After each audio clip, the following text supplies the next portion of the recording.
The Gospel of Zilch by the non-prophet Tim Snavely. Chapter 4.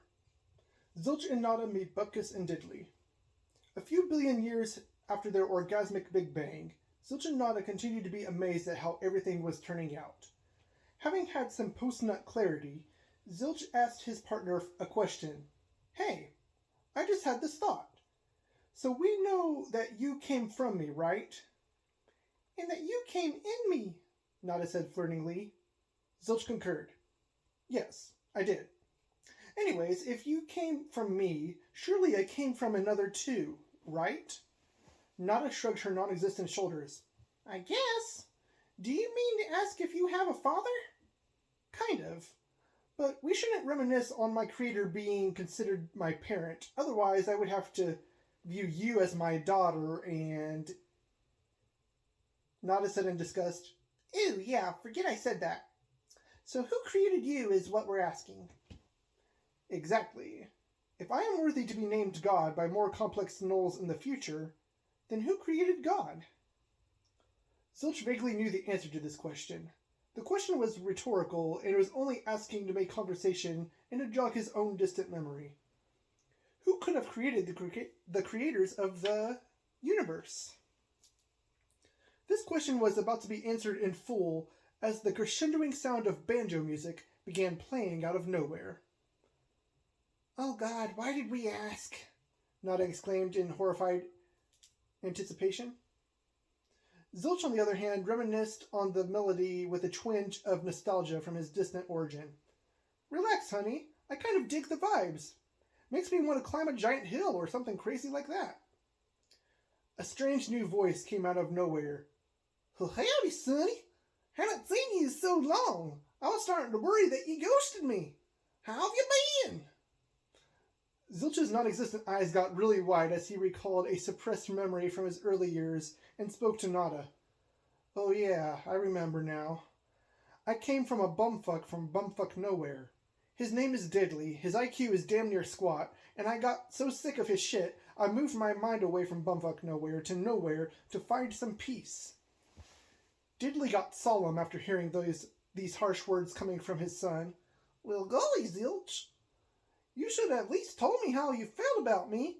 You just packed your non-existent belongings one day and just left without saying goodbye. Zilch became perturbed. You just kept having metaphysical sex with Bupkis in bumfuck nowhere. Constantly. The smell of your non-existent shit permeated the whole of bumfuck nowhere. Bupkis' eyes pierced the void, and he communicated to Zilch this emotionally filled rant. Now, don't talk about us that way. You may technically be our son, but only from a silly and perverted point of view. You could have joined us at any time if you wanted. Nobody but you seemed to be disgusted at the thought of us relieving our stress in such a manner. Have you ever considered the reason for that? Perhaps it is because I am straight? Perhaps it is because I had two dads initiating my existence with only nobody to talk to besides you two? And even that one time nobody joined in with you kind of tainted my view of her a little bit.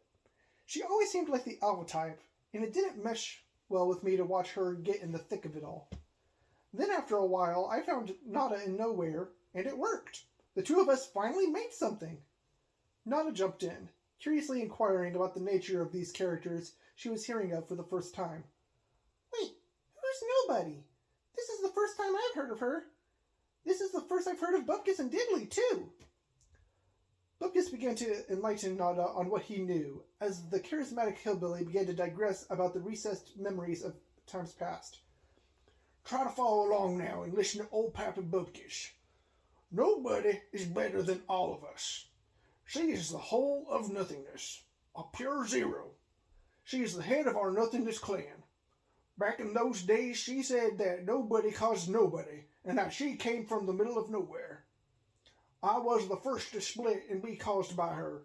After a few eons when no one and I got close, just as you and Zilch did, we imagined ourselves leaving the middle of nowhere for bumfuck nowhere, which ultimately led to the causation of Diddley. Yuck, I like this part, Diddley interjected.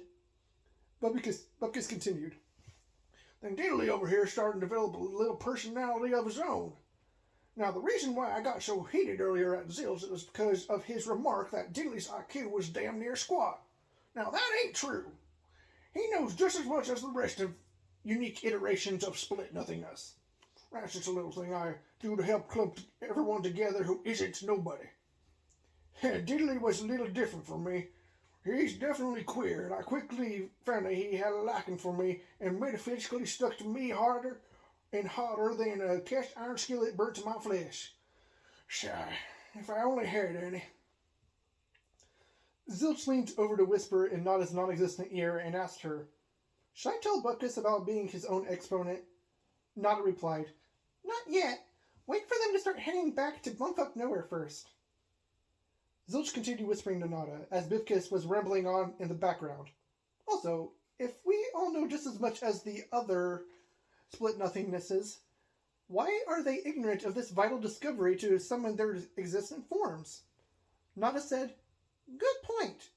So wait a bit, does this mean that Diddley is also an idiot?" Zilch finished his sentence. "Yes.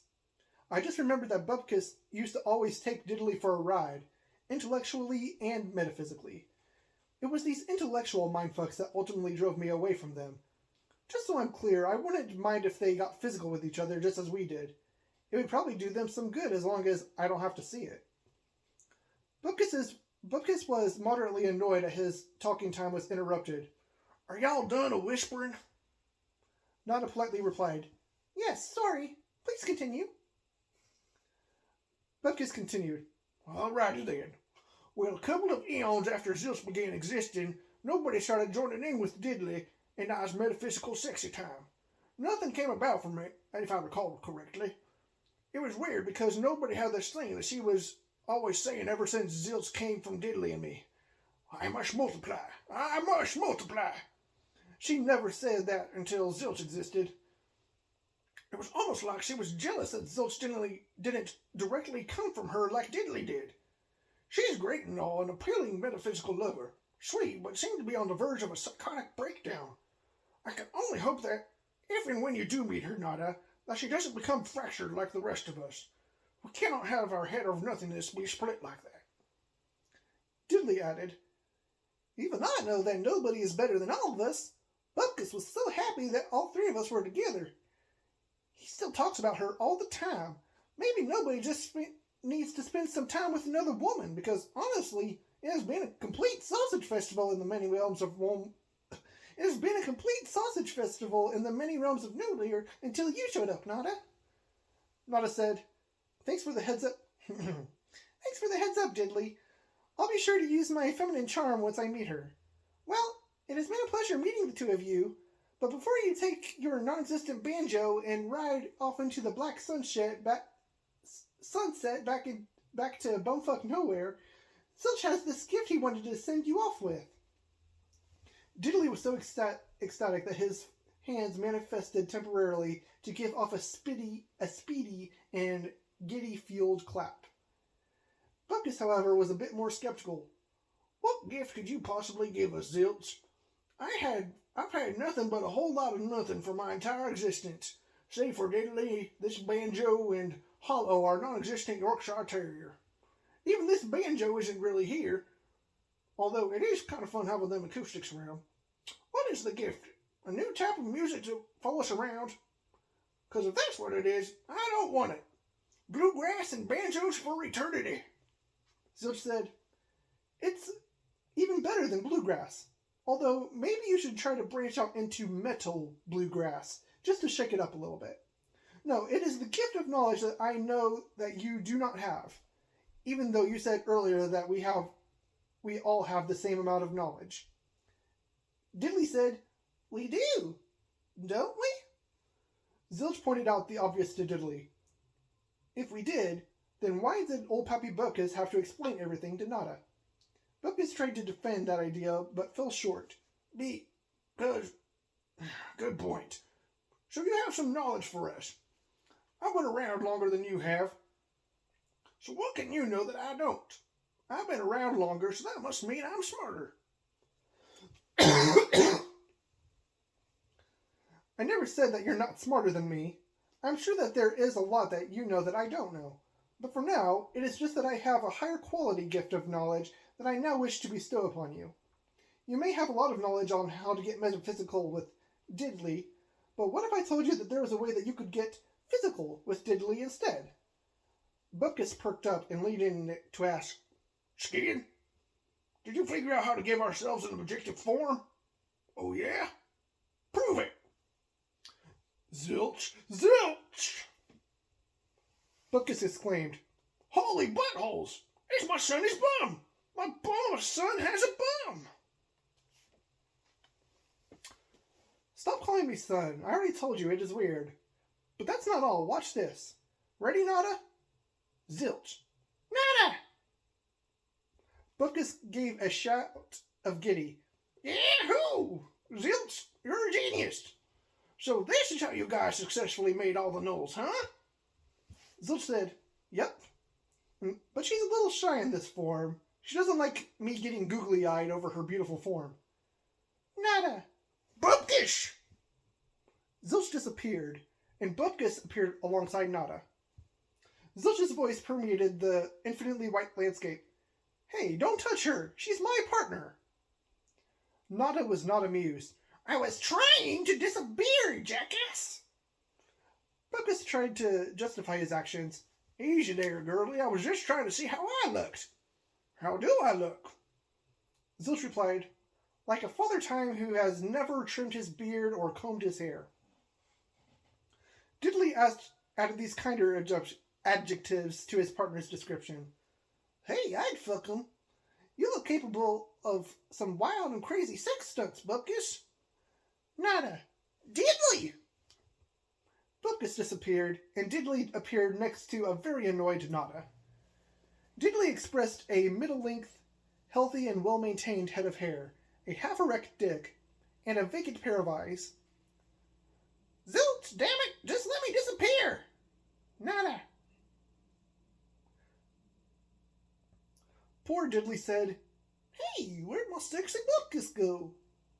Zilch further explained how the exponential process worked. All of us are the equivalent of 0, right? And when anyone uses 0 to the 0th power, the answer becomes indeterminately 1 and 0 simultaneously. And since we already exist in our 0 form, our 1 form suddenly appears. Just be sure that when you two work together to physically exist at the same time, to do whatever you guys will do, that the second individual yells their name with the volume equivalent to 3 exclamation marks, to make the second 0 an exponent. To my knowledge, only 2 of us can exist like this at a time, so no threesomes. Diddley's vacant eyes looked as if a couple of circuit boards in his brain had just fried. Bupkis jumped in to save the day. I understand, Zilch. Thank you so much for this gift of physicality. Well, Diddley and I will go and feed Hollow some non-existent dog food in bumfuck nowhere and leave you 2 heterosexual lovebirds alone. Maybe once we're far enough away from each other in mind, we can all get physical at the same time. Zilch hoped to actually rescue the poor, stranded Diddley. Just say Diddley, Diddley, then it'll be fine. Diddley? Zilch helped once more. With confidence, Diddley. The void doesn't know how to deal with your uncertainty. Diddley. There again was nothing but the sound of banjos and the gods of nothingness saying proper goodbyes to each other. The gay couple left nowhere, leaving Zilch and Nada with the sound of fading metal bluegrass. Zilch said to Nada, Hey, what do you know? They changed. Nada said, I'm sure you helped out with that change, Zilch. So it looks like we finally figured out who created you. Zilch started thinking, maybe. But I have this weird feeling that this isn't over. I mean, if nobody can be self-caused, then why can't I? Nada explained, Well, she is the head of our clan, right? She is the Nothing Whole. We are just the Nothing Split. Zilch began formulating a more likely hypothesis. But what if we are all the whole? We need to find her and ask her a more serious series of questions than what Bupkis and Diddley asked of her. I'm not buying this nobody caused nobody story. Chapter 5. Zilch, Nada, and the Sexy Nobody.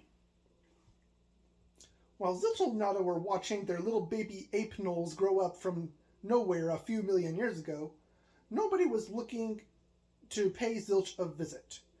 Nobody spoke up and said, "Oh, hey, Zilch." Let's see, what voice should I give nobody? I've never actually said nobody. Nobody spoke up and said, "Oh, hey, Zilch. Long time no see. Haven't heard from you. Where have you been?" Zilch replied, "Oh, nowhere. And I haven't been doing much. So really, there's been nothing to report either. We got paid a visit from the other residents of Bumfuck Nowhere fairly recently, but you weren't here. So I should be the one asking you, where have you been?" Nobody spoke again. That must have been around the time I went back to the middle of nowhere to pay Nil in nullification a visit. Nil's still playing him like a fiddle. I gave her a piece of my mind and told nullification he'd be better off in Bumfuck Nowhere playing second fiddle to Bubkiss's banjo. Of course, he defended her as usual, and it led to a huge fight. Nada spoke to make herself known. "Who are Nil and nullification? We have not heard nor seen of them yet." Nobody's non-existent eyes gleamed at the voice of Nada. "And they're not that important. You'll be better off not knowing them. But you, on the other hand, my, who is this, Zilch? Is there finally another properly acting lady in the Nothingness clan?" Zilch laughed and properly introduced Nada. Yes, there is. Nobody, this is Nada. Nada, nobody. Nada spoke. "Nice to finally meet you, Miss Head of the Clan." Nobody said to Zilch, "I like her. She's humble and polite." Zilch added to the introduction, speaking to nobody. Nada does have her sassy side as well. I tend to bring that out of her a lot. Nada said, "If you were not so busy being a smartass all the time, I'd be more polite to you too." Then Nada spoke to nobody. "But I do love my Zilch. He's a good daddy to his gnolls." Nobody said, "I noticed them running about every which way, almost like nobody is telling them what to do." Nada broke the silence.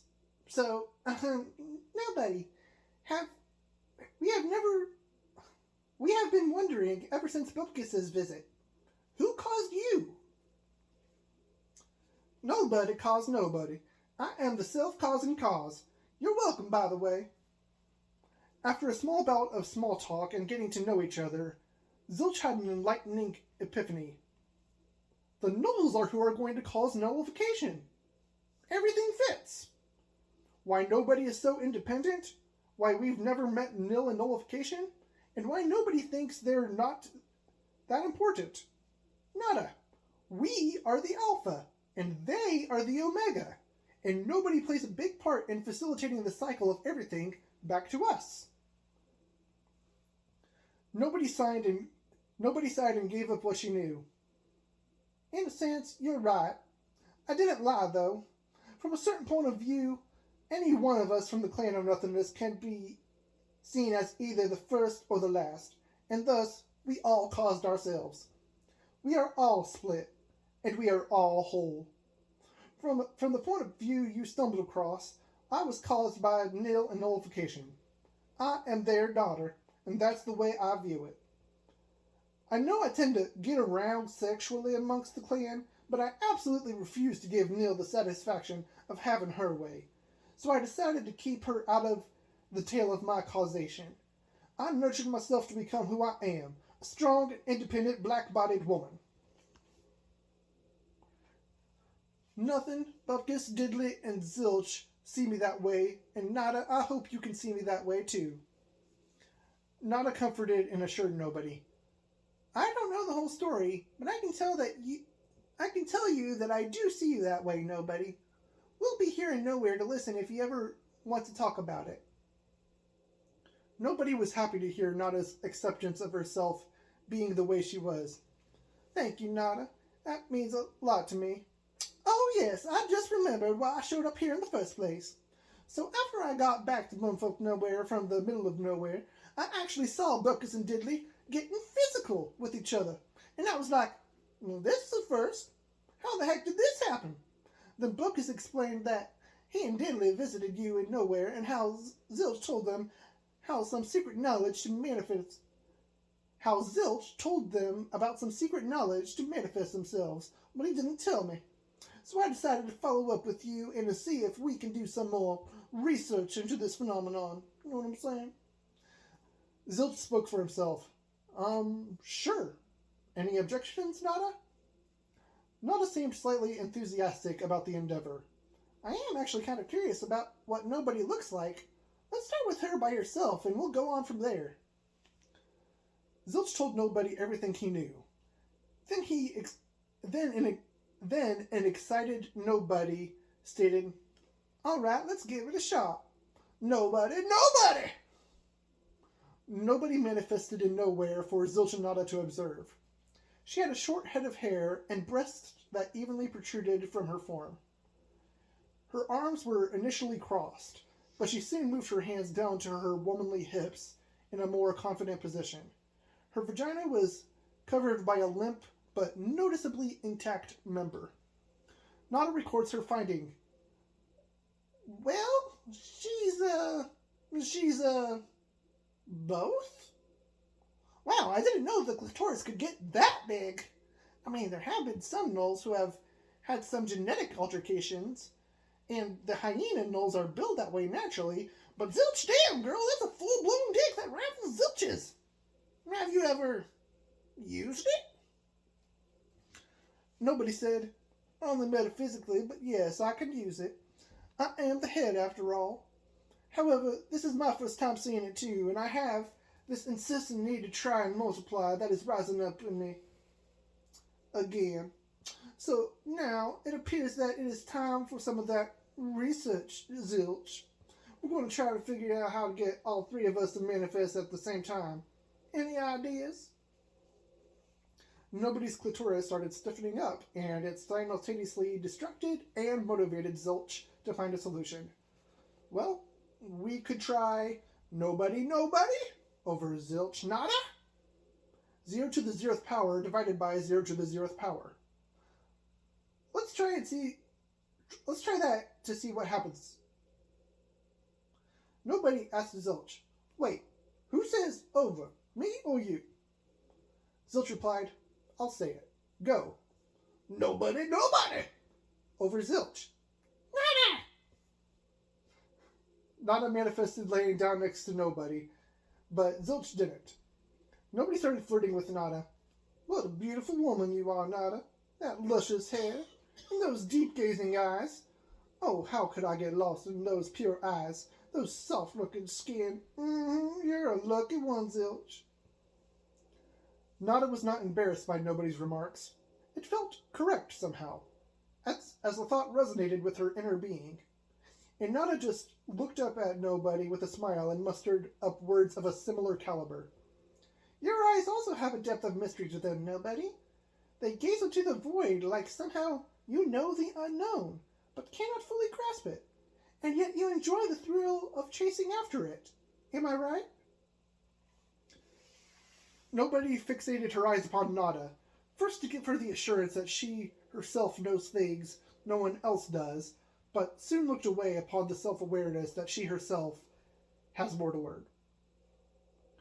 Nada continued, Hopefully, if I am right, Zilch and I will be useful in your understanding of this mysterious unknown. I hope so too, Nobody concurred. Zilch thought on it for a bit and broke the silence. Nada showed up, but not me. I guess exponents have priority over division, which means, if my hypothesis is correct, we could have said Zilch Nobody over Zilch Nada, and we would have gotten the same result. The three nothings tried that, and not a thing changed. Zilch expressed relief. Looks like I was right, more likely than not. Nobody posed the thought. So, what if the three of us held equal ground in the equation, so to speak? What if we all divided, and if we all were exponents? Nada added, Now that I think of it, Zilch, we have never tried simply saying Zilch over Nada. Nana disappeared upon unwittingly enacting the non-math rolls, and suddenly felt Zilch's presence on top of her, saying, I guess that just puts us in our metaphysical sixth position. Nobody suggested, I got it! Nobody over Zilch over Nada. They tried it, and it turned out way differently than they expected. Nobody said to them, well, I'm here, but you two, on the other hand, are only half here. Nada clarified how it felt. No, we are completely here. It is just that only half of us materialized. The top half of Zilch was floating next to the bottom half of Nada. Zilch looked at Nobody and said, at least we're making progress, but I doubt this is what you had in mind. He then looked over at the approximate location of Nada's missing head. Nada, I'm sorry. This is probably the closest we're going to get. We might just have to settle for Nobody over Zilch over Nada, or something like that. Nobody pouted. But I want to multiply. Zilch gave the thought, speaking to Nobody. I think this is what happens when nothing's trying to multiply with each other physically. Mathematically speaking, any A over B over C over D can be condensed to be AD over BC. So if we were trying for a foursome, your bottom half would disappear and like Bupkis's or Diddley's bottom would appear. Nobody said, I guess I'll stick to dividing by now, so long as I'm on top, because that's just how I roll.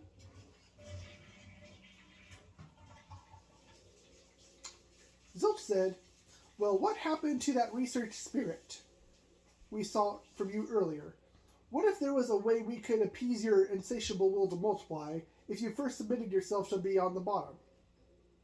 A few moments passed as all of these thoughts coalesced into a brain blast in the mind of Zilch. Zilch's eyes got wide, and he exclaimed, ladies, I need your help in thinking of a way that I can say a statement audibly in parentheses. If I said, Zilch, in parentheses, then Nana just yelled like normal, then we divided by Nobody. Hoo-wee! We would be in the presence of something infinite. An infinity out of nothing, instead of everything. Nana bashfully put forth the idea. Maybe you could speak in italics. You know, like what the Italian gnolls do. Nobody was confused. What? Italian gnolls? Honey, Italian gnolls don't speak in italics. They speak in Italian. Nana got excited. Yeah, like that. Zilch, say stuff in parentheses like this. Zilch shrugged his floating shoulders. Sure.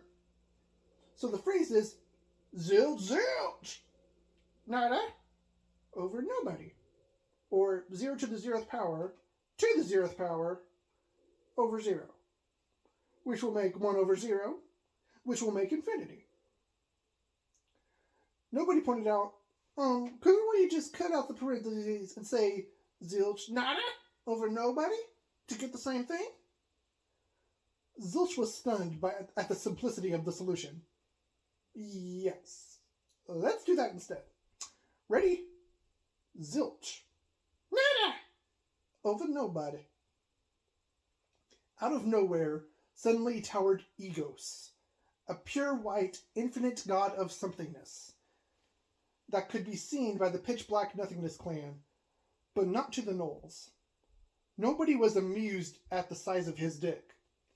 Hubba hubba! I want to put a ring on that! Hey, Big Daddy! Are you ready to be fruitful and multiply? Eghost introduced himself. I am. Nobody kept looking up at him. Great! I'll show you what I like. You put me first and I'll treat you real good. Eghost let Nobody know the position she was in. I will inform the gnolls to put Nobody before me. I shall also put Nobody before me. Nobody liked this guy. Perfect! Nada. If you ever want me, we'll be in the void. Maybe later we could try Zilch Zilch. Nada. Over nobody, nobody. And see how that works.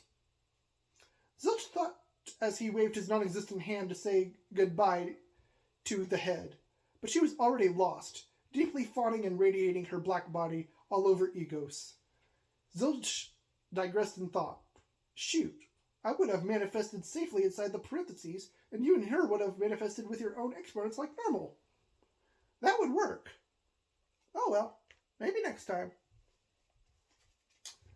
That's all for this episode.